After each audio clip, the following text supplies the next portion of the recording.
Diabetic వ్యాధిగ్రస్తులకు శుభవార్త. ఇక నుండి అన్నం తినండి, మధుమేహం నుండి ఉపశమనం పొందండి. డాక్టర్ ఐస్ వారి షుగర్ ఫ్రీ బియ్యం. తీయించేసేయి. ఇది ఎన్టీఆర్ ఘాట్ దగ్గర జూనియర్ ఎన్టీఆర్ ఫ్లెక్సీలపై నందమూరి బాలకృష్ణ ఆగ్రహం.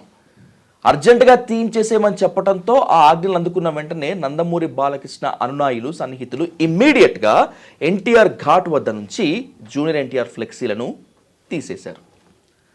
సోషల్ మీడియాలో వైరల్ అవుతున్నటువంటి ఈ వీడియో పైన ఇప్పటికే junior NTR fans versus TDP నడుస్తున్నటువంటి ఈ నేపథ్యంలో అసలు బాలకృష్ణకు అంత ఆగ్రహం రావడానికి గల కారణం ఏంటి?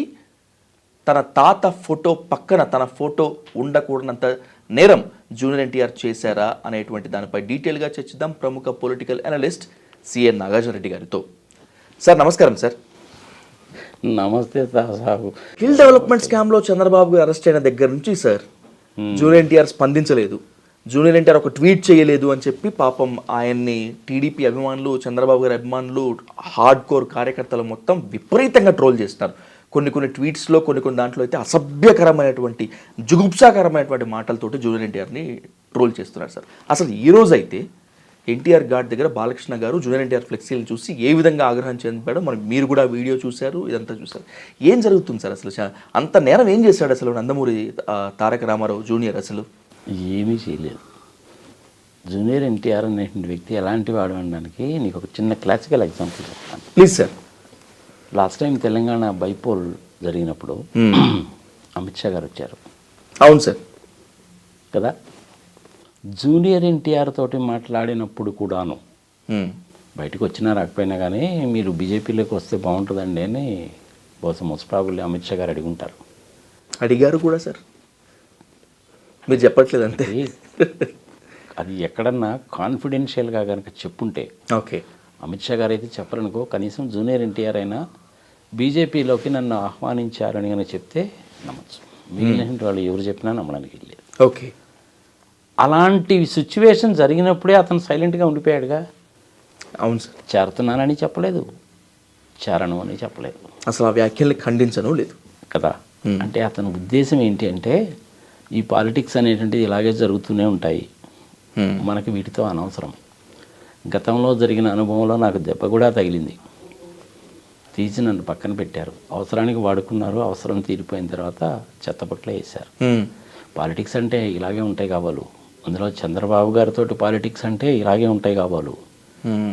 Let me not think about politics for the next 15-20 years అని అనుకొని ఉంటాడు అతను. ఇదే సంగతి నేను 2019లో కూడా చెప్పాను. ఓకే, ఒకసారి వీడియోలు తీస్తూ ఉంటే తెలుస్తుంది. చాలా ఇంటెలిజెంట్ అబ్బా. అక్కినేని నాగార్జున, ప్రభాసు, వెంకటేష్, జూనియర్ ఎన్టీఆర్ వీళ్ళెవ్వరు కూడాను పాలిటిక్స్లోకి రారు.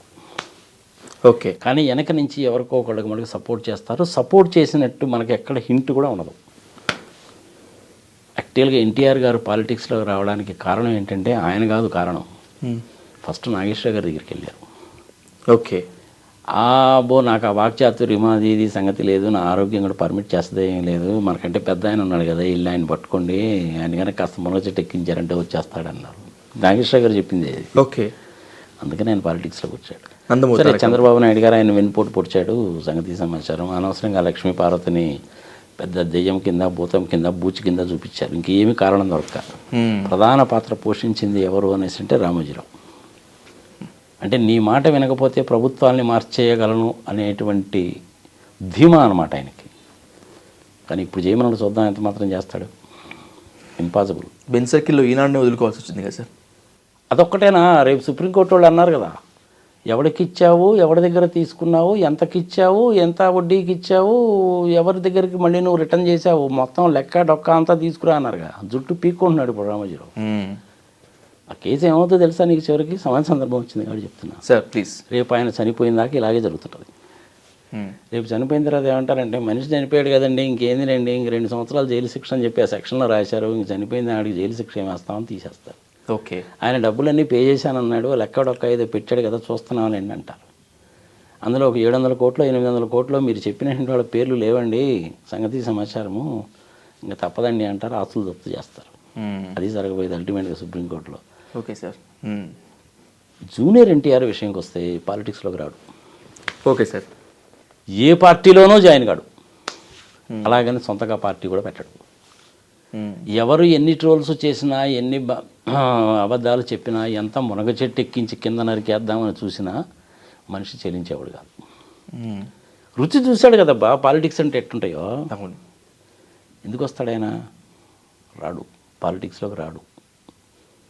టేక్ ఇట్ గ్రాంటెడ్ ఫామ్. ఈ సంగతి నేను ఇప్పుడు చెప్పడం కాదు, 2019లో కూడా చెప్పాను, వీడియోలు తీస్తూ ఉంటే తెలుస్తుంది. దయచేసి జూనియర్ ఎన్టీఆర్ని మన లోకేష్ బాబుతో కూడా కంపేర్ చేయకండి. జూనియర్ ఎన్టీఆర్ నిలుపు, నిదానము, నిబద్ధత, నీతి, నిజాయితీ, న్యాయము, ధర్మము ఉన్నటువంటి మనిషి. సినిమా ఇండస్ట్రీలో 10,000 డబ్బులు సంపాదించుకుంటాడో, ఒకటో రెండో విలేజెస్ని దత్తత తీసుకొని ఏమైనా చేస్తాడేమో కానీ, వాలంటరీ డొనేషన్ ఇస్తాడేమో కానీ, అన్ని పార్టీలకి ఫండ్స్ ఇచ్చినా ఇస్తాడు, ఇంక్లూడింగ్ బీజేపీ కేజ్రీవాల్ పార్టీకి కూడా 10 లక్షలు ఇచ్చినా ఇస్తాడు. అందరితోటి చక్కటి రిలేషన్లు మెయింటైన్ చేసుకుంటాడు. మంచి యాక్టర్ కింద ప్రొఫెషనలిస్ట్గానే ఉంటాడు అతను. పాలిటిక్స్లోకి రాడు. ఆ ఎన్టీఆర్ ఘాటు దగ్గర జరిగిన దానికి ఒక పక్క ఎన్టీ రామారావు ఫోటో ఇలా మేసం తిప్పుతూ, ఇంకొక పక్క ఏమో ఇతను కూడా మేసం తిప్పుతూ ఉన్నాడు ఫోటో, మధ్యలో మళ్ళీ చంద్రబాబు నాయుడు ఫిగర్ ఎందుకో నాకు అర్థం కాల. అలా పెట్టినా కానీ అతని దగ్గర నుంచి రియాక్షన్ లేదు అంటే అర్థం ఏంటంటే కూల్గా కామ్గా ఉండే మనిషిని ఒక అర్థం. ఇవన్నీ థర్డ్ క్లాస్ ఫెలోస్ ఏదో చేస్తుంటారులే అనేటువంటిది ఇంకొక అర్థం. కానీ ఏ అర్థం మీరు తీసుకుంటారనేది అది మీ ఇష్టం. అతని మనసులో ఏముందో మటుకు మనకు తెలియదు. అవును సార్. ఇవన్నీ కూడా పట్టించుకోడు. ఏదో పోనీ అంటా ఉంటారు, ఎందుకు వచ్చిన బాధ, నా పని ఏదో నేను చేసుకోక అని అనుకుంటాడు. ఎందుకింత ట్రోలింగ్, ఎందుకింత నేరం చేశాడు సార్? ఫ్లెక్సీలు తీయాల్సిన అవసరం ఏముంటుంది బాలకృష్ణ గారికి అసలు? ఇప్పుడు రెచ్చగొట్టడం. ఓకే, ఇప్పుడు మన బాలకృష్ణ ఉన్నాడు అనుకోండి, చుట్టుపక్కల జనాలు చేరి రెచ్చిపోయారనుకోండి, గందరగోళం చేస్తే వాళ్ళని కొట్లన్నా కొడతాడు. ఐ మోడీ, హిందీ సిక్లేవు, తెలుగు సిక్లేవు, అడ్డీ తోడు దొంగ, క్యా కామ్ కర్ రహా హై తూ, అది ఇదని మాట్లాడతాడు. మనుషులు రెచ్చగొడతాయి. కానీ జూనియర్ ఎన్టీఆర్ ఆ టైపు కాదు. మరి లోకేష్ బాబుని తీసుకున్నాం అనుకో, రెచ్చగొడితే కాసేపు రెచ్చిపోతాడు, మళ్ళీ ప్రశాంత్ అత్త అంటాడు, ఏదేదో మాట్లాడతాడు, ఎర్ర పుస్తకం అంటాడు, ఆ పేర్లు రాసుకున్నాను అంటాడు, అది అంటాడు, ఇది అంటాడు, సంగతి సమాచారం. కానీ ఒకసారి నిజాలు కూడా చెప్తాడు. పవర్ షేరింగ్ లేదో, డిప్యూటీ ముఖ్యమంత్రి లేదు, మేము ఎన్ని సీట్లు ఇస్తే మీరు అన్ని సీట్లు తీసుకోవాలి, మీరేమి కండిషన్లు పెట్టకూడదు, మా పార్టీ వాళ్ళు ఎవరు మీకు ఓటేయరు, కానీ మీ వాళ్ళందరూ మటుకు మాకు ఓటేయాలి. ఎవడన్నా ఒప్పుకుంటాడా? బుద్ధి జ్ఞానం ఉన్నాడు ఎవడన్నా ఒప్పుకుంటాడో చెప్పి ఇలాంటి దిక్కుమాలి స్టేట్మెంట్లు ఇస్తే. అవును సార్. జూనియర్ ఎన్టీఆర్ని అంత చేటు ట్రోల్ చేయాల్సిన అవసరమే లేదు. భార్య పిల్లలతో సుఖంగా సినిమాలు చేసుకుని అతను బతికేదో అతను బతుకుతున్నాడు. చెప్పేవాడైతే ఎప్పుడో చెప్పేవాడు, కానీ చెప్పాలనే ఇంట్రెస్ట్ అతనికి లేదు. అలాంటప్పుడు అదే పని ట్రోల్ చేసి నువ్వు ఎంత మునగజెట్టు ఎక్కించి ఆవేశపరిచినా కానీ అతను ఆవేశపడేవాడు కాదు. అవును. ఎన్టీఆర్కి జూనియర్ ఎన్టీఆర్కి చాలా తేడా ఉంది. Okay sir. Lokesh Babu junior NTR ముందు దేనికి పనికిరాడు. ఎందుకని సార్? చంద్రబాబు నాయుడిని కేర్ చేయడు సార్. లాస్ట్ టైం యోగళంలో మధ్యలో ఒక ఇష్టాగోష్ఠి ముఖాముఖి లాంటిది పెట్టారు నారా లోకేష్ గారితో. దాంట్లో ఎవరో పాపం ఒక ఔత్సాహికుడు అడిగినప్పుడు ఖచ్చితంగా జూనియర్ ఎన్టీఆర్ గారు లేదంటే ఇంకా కొంతమంది రాజకీయాల్లోకి రావాలని ఆహ్వానిస్తున్నానని చెప్పి అన్నారు లోకేష్ గారు. బహుశా ఆయనకి ఇష్టం ఉండే అన్నారేమో ఆ మాట. కాదు, చుట్టుపక్కల జనాలు అనిపించారు అంతే. ఓకే, రావడానికి సంగతి వాళ్ళకి తెలుసు, పోవాలన్న ఇంటెన్షన్ ఇతనికే లేదు. పోతే ఏమవుతుంది నా పరిస్థితి అనేటువంటిది ఇంతకుముందు చూశాడు. ఇంకెందుకు వస్తాడు చెప్పు? అనుభవం జరిగిన తర్వాత ఇంకెందుకు వస్తాడు చెప్పు? రారు కదా. Take it granted. మళ్ళీ ఒకసారి చెప్తున్నా, ఇవన్నీ కూడా ఏమి కేర్ కూడా చేయడు. అసలు నాకు వినపడలేదు అన్నట్టుగా వెళ్ళిపోతాడు. సినిమాల్లో చక్కగా యాక్ట్ చేసుకుంటాడు, 10 రూపాయలు సంపాదించుకుంటాడు, భార్య పిల్లలతో సుఖంగా ఉంటాడు, వాలంటరీ ప్రోగ్రామ్ ఏమైనా టేకప్ చేస్తే టేకప్ చేస్తాడు, పొలిటికల్ పార్టీలకు అన్నిటికి కూడా డొనేషన్ ఇస్తాడు. ఇంకా ఏమైనా చెప్పాలా నీకు? Sir is an excellent professional అబ్బా. Good sir. మీకు జూనియర్ ఎన్టీఆర్ గారితో సాన్నిహిత్యం ఉంది, వాళ్ళ ఫ్యామిలీతో సాన్నిహిత్యం ఉంది కాబట్టి మీరు ఇంత పర్ఫెక్ట్గా చెప్పదలుచుకున్నారు. దీన్నే ఇంకాస్త ఎలాబొరేషన్ చేస్తే సార్, ఈ ఘటన పైన స్పందించారు కొడాలి నాని గారు. నాని ఏమంటారంటే 100 మంది చంద్రబాబులు, 100 మంది నందమూరి బాలకృష్ణలు వచ్చినా కూడా జూనియర్ ఎన్టీఆర్ ఢీ కొట్టలేరు, వాళ్ళ వల్ల కాదు అని చెప్పి నానిగారి స్టేట్మెంట్. అయినా వెన్నుపోటు పొడిచినటువంటి వాళ్ళకి, జై కొట్టేటువంటి వాళ్ళకి జూనియర్ ఎన్టీఆర్ విలువేం తెలుస్తుంది అనేటువంటి కామెంట్ కూడా చేశారు. నిజమేనా ఈ రెండు? కరెక్ట్గా మరి ఆయన మనసులో ఉన్న మాట చెప్పాడు. మీరు ఎప్పుడైనా ఒకటి గుర్తుపెట్టుకో, కొడాలి నాని జేసీ దివాకర్ రెడ్డి మనసులో ఏదో ఉంచుకోరు. ఓకే. ఉన్నదన్నట్టు ఏంట్రాంగా చెప్పేస్తారు. అవును. అందుకని జూనియర్ ఎన్టీఆర్ ఎంతమంది ఎన్ని రకాలుగా ట్రోల్స్ చేసినా తిట్టినా నిజంగానే ఎదురుగా వచ్చి ఎవడన్నా చెంపదెబ్బ కొట్టినా కానీ ఏదో పిచ్చిపున్నాడు లేదా వచ్చాడు పోవడం అని పోతాడే కానీ చెల్లించే మనిషి కాదు. మరి మరో 3 నెలల్లో జరగబోయేటువంటి ఎన్నికల్లో నందమూరి కళ్యాణ్ రామ్, నందమూరి తారక రామారావు జూనియర్ వీళ్ళిద్దరి సపోర్టు, వీళ్ళిద్దరి స్టేట్మెంటు, అసలు వీళ్ళిద్దరి వే ఆఫ్ థింకింగ్ ఏంటనేటువంటిది కూడా డిసైడింగ్ ఫ్యాక్టర్గా ఉంటుంది కదా, చెప్తారంటారా కనీసం? మరి ఆయన చెప్తాడేమో కానీ కళ్యాణ్ రాము జూనియర్ ఎన్టీఆర్ చెప్పడు.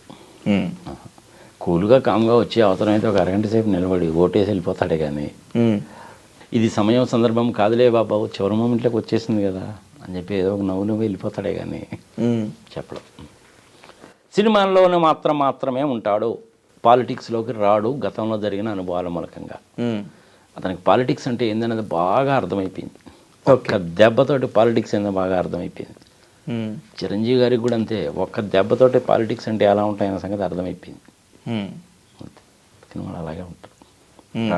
సార్, బాలకృష్ణ గారి గురించి ఎవరు చెప్పినా కూడా, ఆన్ స్టేజ్ చెప్పినా, ఇంకా ఇంటర్వ్యూస్లో చెప్పినా, మిగతా ఎంత చెప్పినా కూడా చాలా అమాయకుడు అండి ఆయన, బోళా శంకరుడు ఆయన, ఏది పడితే అది మాట్లాడేస్తుంటారు కానీ మనసులో ఏది పెట్టుకోవడం, చాలా ప్రేమగల వ్యక్తి, చిన్నపిల్ల మనస్తత్వం అంటారు.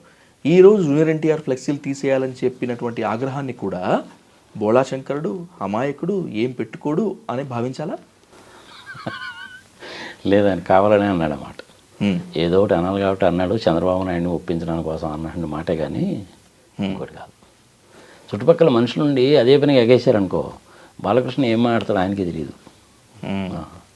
ఆయన ఆ టైపు. కానీ అలా కాకుండా నువ్వు కూల్గా కామ్గా ఉన్నప్పుడు ఎక్కడైనా డిన్నర్స్లో కానీ వాటిలో కానీ కనపడవాడు మాట్లాడండి, చాలా బాగా మాట్లాడతాడు, చాలా జోలిగా ఉంటాడు.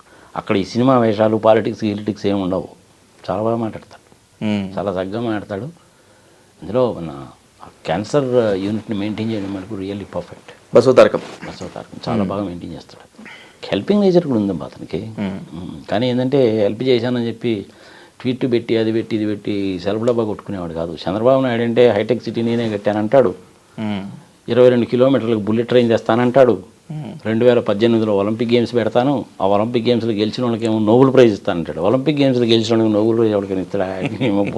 బుర్ర బుద్ధి అని ఉన్నాడు ఎవడని మాట్లాడతాడా? ఇంకా విచిత్రం ఏంటో తెలిసిన సార్, ఆయన ఏప్రిల్ 20, 1950లో పుట్టాడు. స్వతంత్ర పోరాటంలో పాల్గొన్నానంటాడే. అవును. అలాంటి చంద్రబాబు నాయుడు తోటి పోల్చుకుంటే బాలకృష్ణ బెటరు. బాలకృష్ణతోటి లోకేష్ బాబుతో కనుక కంపేర్ చేసుకుంటే జూనియర్ ఎన్టీఆర్ 1 lakh టైమ్స్ అనమాట. Even Brahmani is better than Lokesh. నిష్పక్షపాతంగా మాట్లాడుకుందాం మనం. నేను కూడా చంద్రబాబు నాయుడుతో కలిసి హైటెక్ సిటీ ప్రాజెక్ట్ అప్పుడు వర్క్ చేసిన వాడిని. గజము 1245 రూపీస్ పర్ గజం గవర్నమెంట్ రేట్. జయప్రకాష్ నారాయణ గారు ఎండి, హనుమాన్ చౌదరి గారు అడ్వైజరు, అంకయ్య చౌదరి గారు ఎస్టీపీ డైరెక్టరు. అంకయ్య చౌదరి గారు ఐఐటి ఖరగ్పూర్. ఆయన మన తెలుగువాడు అయితే బాగుంటుందని పివి నరసింహారావు స్కీమ్ తీసుకొచ్చి ఇక్కడ పెట్టాడు.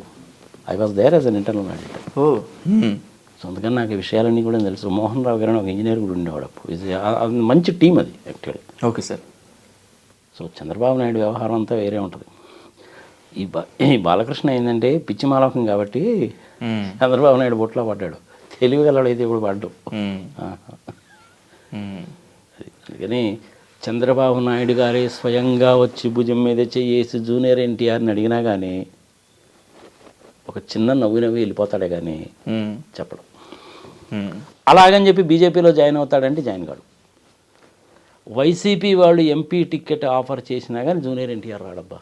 You take it granted. ఇంకో 15 సంవత్సరాల దాకా రాడు ఆ పిల్లలు. ఎందుకు అనవసరంగా మీ అందరూ ఆ పిల్లడి మీద పడి ఏడిచేస్తారు కదా? నాకు అర్థం కాదు. శుభ్రంగా పిల్లలతో హాయిగా పడుతున్నాడు, సినిమాలు చేసుకున్నాడు, 10 రూపాయలు డబ్బులు సంపాదించుకుంటున్నాడు. ఎందుకు ఆ పిల్లడి మీద పడి ఏడుస్తాడు? వదిలేయండి, మీకు దండం పెడతాడు జూనియర్ ఎన్టీఆర్ని వదిలేయండి. ఆ పిల్లడు బతికేదా, ఆ పిల్లని బతకలేండి. ఇంకెంతకంటే నేను చెప్పలేనబ్బా. Right sir, thank you so much sir. Right sir.